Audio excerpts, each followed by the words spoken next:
연인 12화에서 유재석과 하하가 출연하면서 처음에는 몰입해서 봤지만 나중에 집중이 흐트러져 별로 좋아하지 않았던 씬이 있었어요.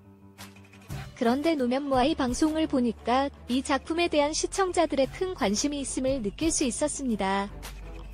이런 유명한 인물들이 나오면 촬영 현장이 길어지고 힘들어질 수 있지만 이번 작품에서는 충분한 여유와 시간을 가지고 촬영이 이뤄졌다는 점이 좋았어요. 예전에는 공중파 드라마에서는 하루에 50개에서 60개의 씬을 찍는 경우도 있었고 여유로운 촬영 환경은 드라마 제작의 발전을 보여주는 것 같아 놀라웠습니다.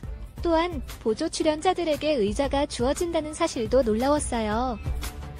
예전에는 감독 의자나 주연 배우들만 의자를 사용하고 나머지 출연자들은 차에서 쉬는 정도였는데 이 작품에서는 모든 출연자들에게 편안한 환경을 제공했다는 점이 좋았습니다.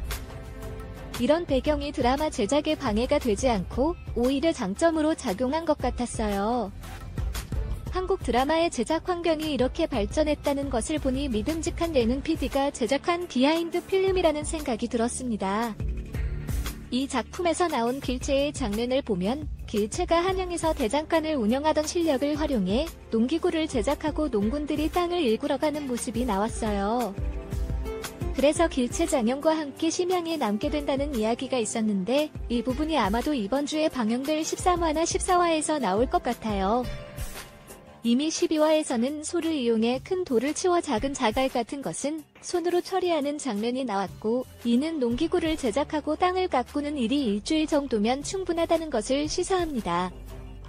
그렇지 않으면 농사를 어떻게 짓겠어요? 그러나 이런 부분만으로는 아직 부족한 정보일 수 있습니다.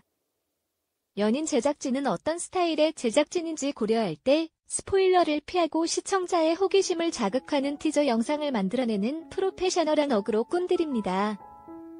예를 들어 흑각 비녀 사건에서처럼 일반 비녀를 착용한 모습을 보이지 않고 특별한 비녀를 착용한 모습만을 티저 영상에 공개하여 시청자들의 상상을 자극하는 방식으로 정보를 제공했습니다. 이미 은혜를 통해 복선을 제공했으므로 길체가 이미 죽어 청나라로 끌려간 등 여러가지 추측이 나오고 있습니다. 이처럼 제작진은 신중하게 정보를 공개하면서도 관객의 기대를 고조시키는 작전을 펼치고 있는데 이로 인해 길체가 앞으로 몇 년간 심양에서 어떻게 생활할지에 대한 스포일러를 내놓을 리가 없다고 생각합니다.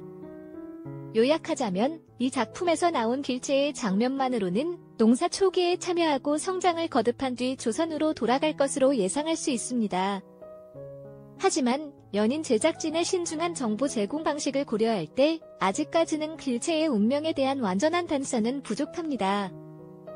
시청자들은 놀면 뭐하니에서 나온 장면을 통해 길체가 농사 초기에 땅을 가꾸는 데에 참여하며 성장하는 모습을 관찰할 수 있었지만 더 많은 정보를 얻기 위해서는 앞으로의 방송을 기대해봐야 할 것입니다.